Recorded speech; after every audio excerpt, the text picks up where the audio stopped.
Célébration des 30 ans de la Constitution gabonaise, les experts et constitutionnalistes gabonais se sont réunis ce jour au campus numérique de l'Université Omar Bongo pour traiter sur les forces, faiblesses et perspectives. Restez câblés, mesdames et messieurs, dans ce journal. Tout à l'heure, vous aurez les détails avec Ortega Otoanzogo. Et puis, nous parlerons également de la construction de l'école publique d'Ondogo Désert dans le 6e arrondissement de Libreville grâce à la volonté personnelle du chef de l'État Ali Bongo Ondimba. Bonsoir à toutes et à tous. Merci surtout de nous avoir fait place dans vos ménages pour vous apporter l'essentiel de l'actualité nationale dont d'ailleurs je me fais le plaisir de vous présenter. Tout de suite, passons au développement de nos titres comme d'habitude. On parle, mesdames et messieurs, du syndicat national des enseignants-chercheurs de l'Université Omar Bongo qui boude la rentrée académique 2020-2021. Vu que celle de l'année 2019-2020 n'a pas encore pris fin. Les détails avec Désiré Bieningone sur ces images de Floris Mapamou. La reprise des cours à l'université Omar Bongo n'a pas eu lieu le mardi 21 mai 2021, comme l'avait prévu la note de service sortie par la directrice du département germanique de ce temple du savoir. En cause, le syndicat national des enseignants-chercheurs de l'UOB dénonce le fait que l'année académique 2019-2020 n'a pas encore pris fin. Comment prétendre entamer une autre année? Nous pensons que l'administration fait dans la précipitation, dans l'impréparation. Tout simplement parce que lors de la dernière AG du SNEC UOB, la conclusion était la suivante. Le SNEC UOB n'acceptera pas le lancement des activités pour le compte de l'année 2020-2021 sans que les conditions soient réunies. Mathurin Ouonoïbé, président du SNEC UOB, appelle à un dialogue avant le démarrage de l'année académique 2020-2021. Nous entendons par condition un dialogue social à l'UOB entre les autorités et les partenaires sociaux pour la remise à plat des textes, pour s'entendre sur un calendrier des activités académiques pour le compte de l'année 2021-2022. Parce que nous, au niveau du SNEC, nous pensons que l'année 2021 est morte déjà, que c'est une année blanche, vu que jusqu'à présent, les activités pour le compte de l'année 2019-2020 sont encore en cours. Les deux parties doivent s'asseoir pour trouver un juste milieu afin d'éviter une année blanche. Autre chose à présent, à l'occasion de la célébration du 30e anniversaire de la Constitution gabonaise, les experts constitutionnalistes se réunissent depuis ce matin déjà au campus numérique de l'Université Omar Bongo. En ce premier jour, il était question d'analyser les forces, faiblesses et perspectives de cette Constitution. C'était en présence de Ortega Otoanzogo et Floris Mapamou. À l'occasion de la célébration des 30 ans de la Constitution gabonaise, les experts en la matière ont lancé les journées de réflexion sur les forces, faiblesses et perspectives. La cérémonie a eu lieu ce 26 mai au campus numérique de l'Université Omar Bongo. 2 jours durant, ces derniers vont pencher sur les questions irrelatives. Le professeur Essono nous éclaircit sur l'objet de cette rencontre. Voilà, l'objectif de ces journées, c'est de faire un bilan de 30 ans d'application de la Constitution gabonaise. Comme vous le savez, cette Constitution a été adoptée à l'issue de la conférence nationale de 1990 pour restaurer la démocratie et construire un état de droit. Et donc l'objectif de ces journées, c'est de faire un bilan. Est-ce que ces objectifs qui avaient été définis par les pères fondateurs a été atteint? Et donc durant ces 2 journées, les communicants vont essayer de répondre à ces questions. Éventuellement de faire des recommandations à l'attention des pouvoirs publics pour voir dans quelle mesure notre système constitutionnel peut évoluer dans un sens positif. Donc, il ne s'agit pas seulement d'une réflexion théorique d'universitaire, il s'agit aussi de voir dans quelle mesure les universitaires peuvent, n'est-ce pas, permettre un renforcement de la démocratie et de l'état de droit. À cette même occasion, plusieurs thèmes ont été développés en atelier par les experts. C'est le cas ici du professeur Enongwe Flavien de l'université Omar Bongo qui a écrit la constitution gabonaise de 1991. De l'histoire constitutionnelle à la philosophie de l'histoire. Alors, la constitution gabonaise de 1991, comme chacun le sait, est l'émanation de la conférence nationale qui a eu lieu un an auparavant, mars-avril 1990. Et à la suite donc de ces mutations politiques, donc l'adoption du multipartisme, il y a eu les élections législatives et cette assemblée, au cours de sa 8e législature, a adopté le projet de loi portant constitution de la République gabonaise, présenté évidemment par le gouvernement. Et il se trouve que avant, n'est-ce pas, cette constitution, à la conférence nationale, il avait été décidé d'une constitution provisoire pour la période transitoire et il avait été mis en place de façon paritaire entre ce qu'on appelait à l'époque les associations qui étaient pour le rassemblement et les associations qui étaient contre le rassemblement, les représentants des associations socioprofessionnelles et des confessions religieuses, donc 15 personnalités qui ont été chargées de préparer un projet pour le gouvernement, qui a été transmis au gouvernement et le gouvernement a transmis à l'Assemblée nationale, une Assemblée nationale qui était à l'époque politiquement très équilibrée, parce que l'opposition et la majorité, il n'y avait qu'une dizaine de députés qui les séparaient. 66 pour la majorité, 66 pour l'opposition. Sauf qu'on a constaté que cette constitution qui a été adoptée le 14 mars et promulguée le 26 mars 1991 a été adoptée à l'unanimité des 114 députés sur les 120 que constituait l'Assemblée nationale de l'époque. En ce premier jour, les experts et les constitutionnalistes gabonais réunis ont échangé sur toutes les questions relatives au bon fonctionnement de la Constitution gabonaise. Certainement qu'au sortir de ces travaux, ils pourront proposer un modèle de constitution qui puisse répondre à la norme actuelle, vu que celle de 1991 paraît comme inadaptée. Notons toutefois que plusieurs d'entre eux ont participé par visioconférence.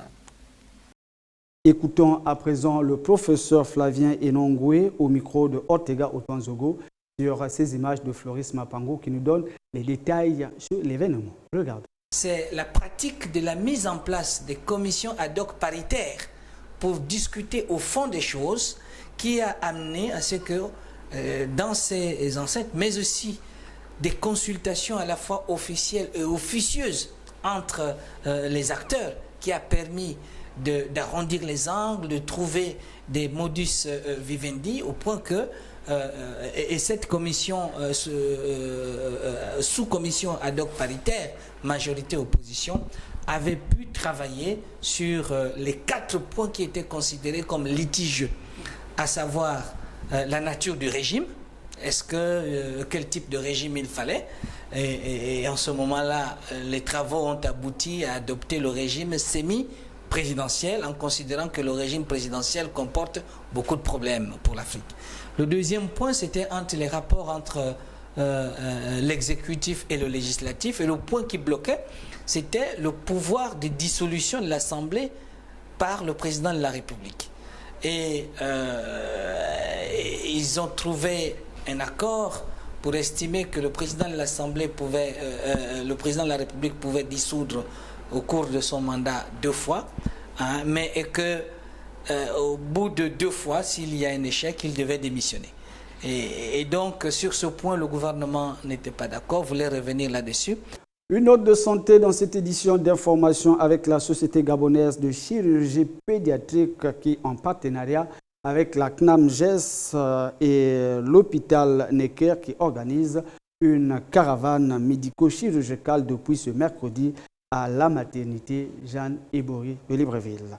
Pour plus de précisions, retrouvons une fois de plus Ortega Otonzogo et Floris Mapango.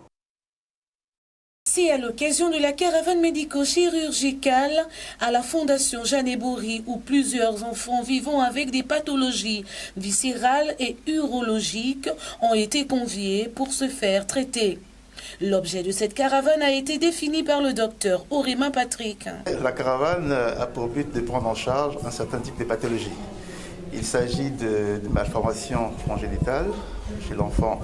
Il s'agit des malformations urinaires, à type de hypospadias qu'on rencontre chez le petit garçon, et des malformations cloacales chez la fille.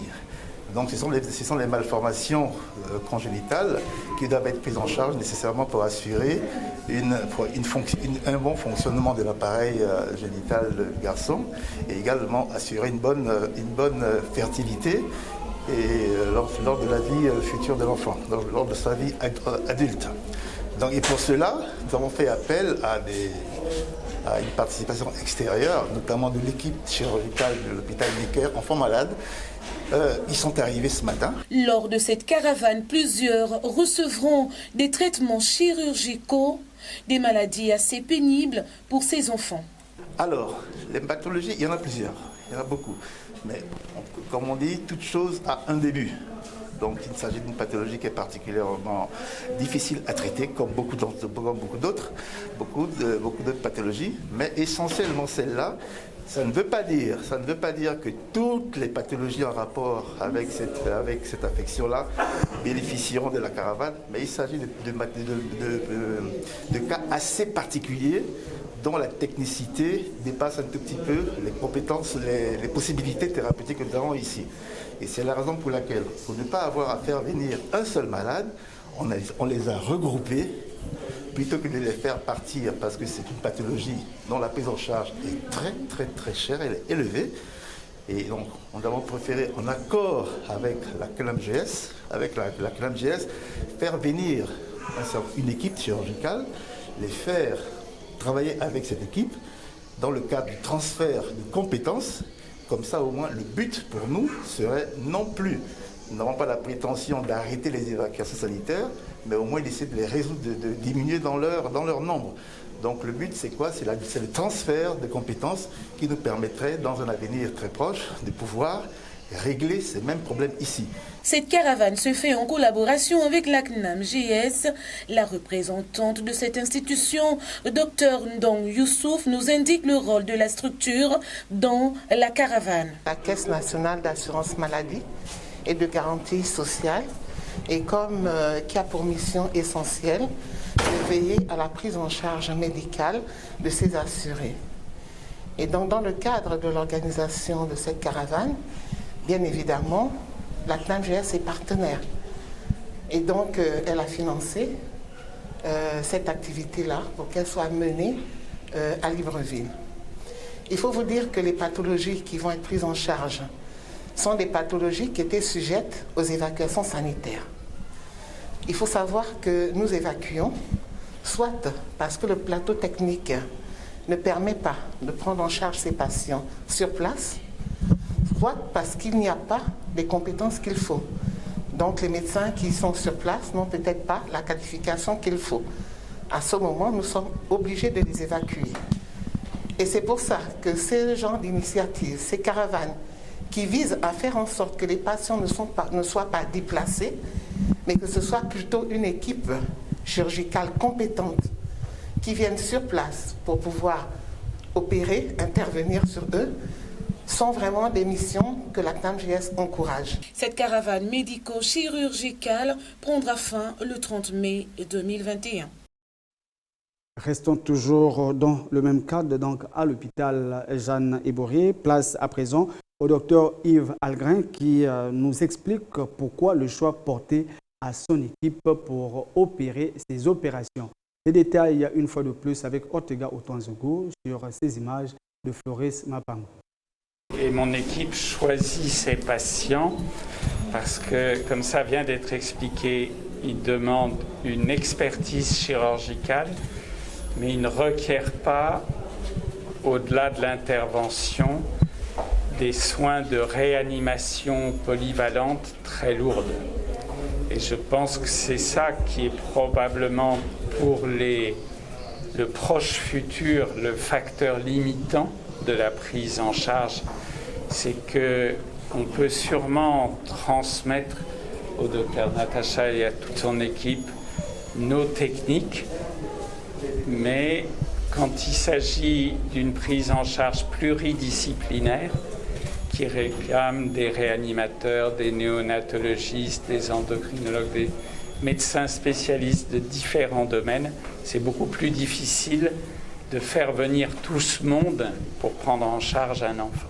C'est pour ça que je rejoins l'objectif qui est de réduire au maximum le nombre d'enfants qui viennent dans nos hôpitaux pour se faire opérer et qui sont quelque part déraffinés de chez eux, mais de ne pas penser qu'on pourra supprimer complètement les évacuations sanitaires. Mesdames et messieurs, poursuivons cette édition d'information. On va quitter le centre-ville pour les quartiers périphériques et cette fois-ci, un tour au quartier Ondongo dans le 6e arrondissement où les populations d'Ondongo Désert dans les tout prochains jours pourront bénéficier d'une école flambant neuve grâce à la volonté personnelle du chef de l'État Ali Bongo Ondimba. Ceci à la grande satisfaction des populations qui habitent ce quartier. Regardons.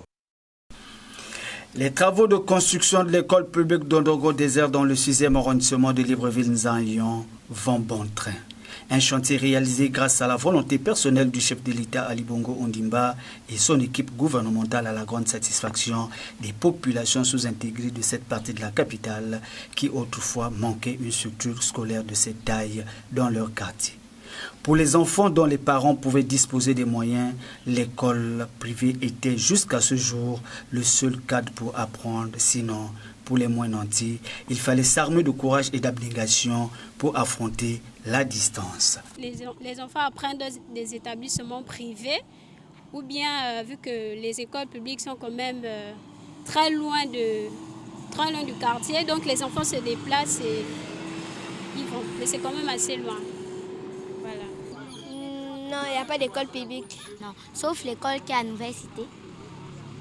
En saison de pluie, c'est la catastrophe, car mis à part la distance, véritable gymnastique pour les apprenants de rallier leurs différents lieux de cours à cause de l'état piteux de la route. Une technique, on met les chassés.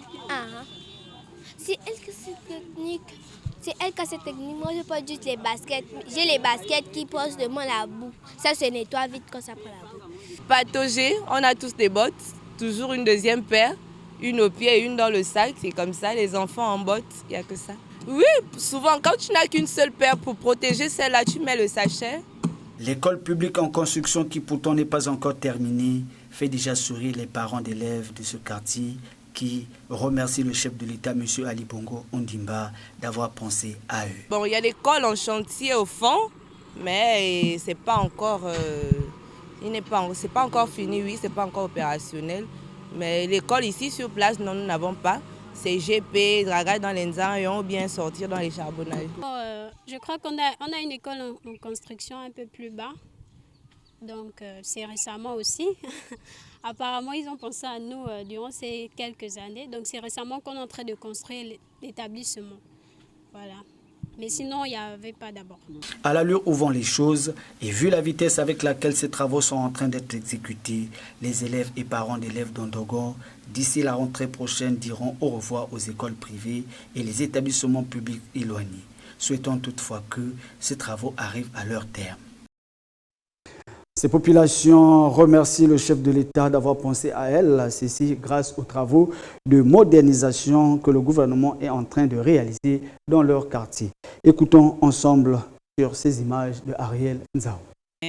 On est heureux parce que quand on voit l'école comme ça, parce que les enfants qui étaient d'ici pour aller au GP, à pied, ils reviennent là-bas peut-être vers 17h, mais les enfants sont fatigués. Des fois, les enfants quittent ici à 5h.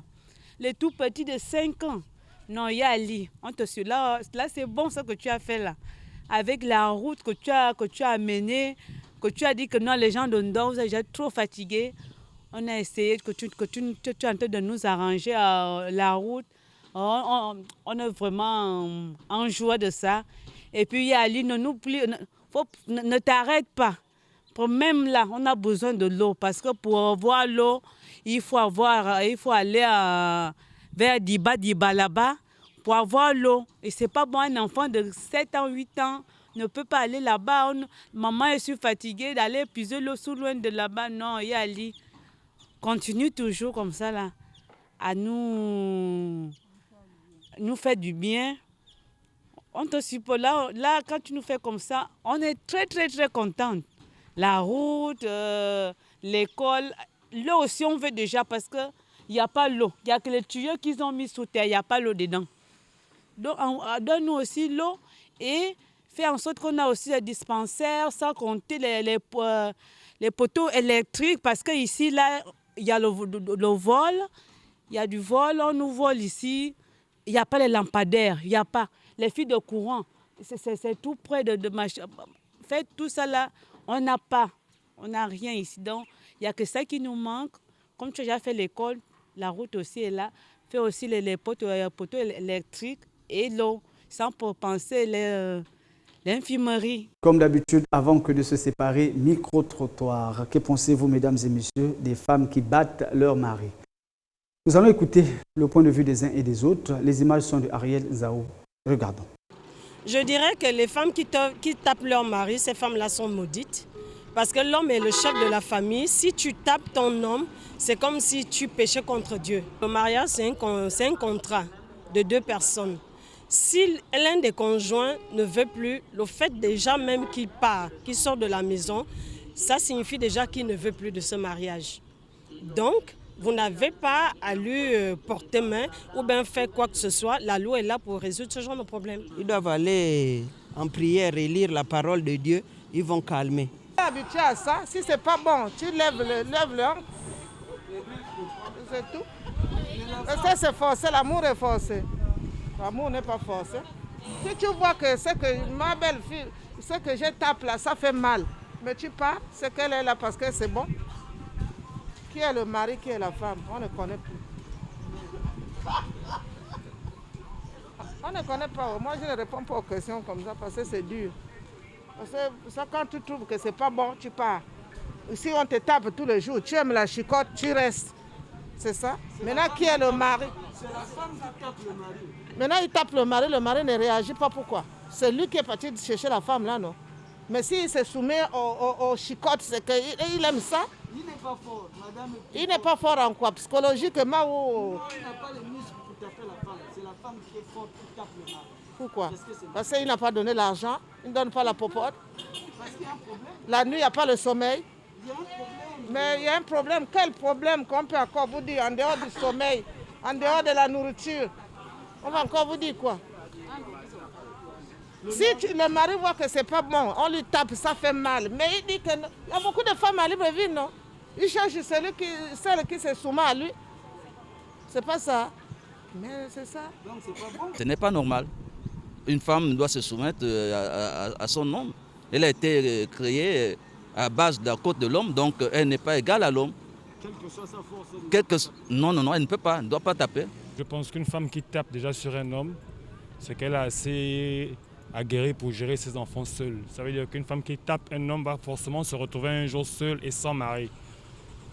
Nous partons dans le terme d'égalité de chance, sinon la parité, hein, hommes et femmes en ce moment. On peut considérer que si un homme abuse, alors la femme peut également prendre les choses en main.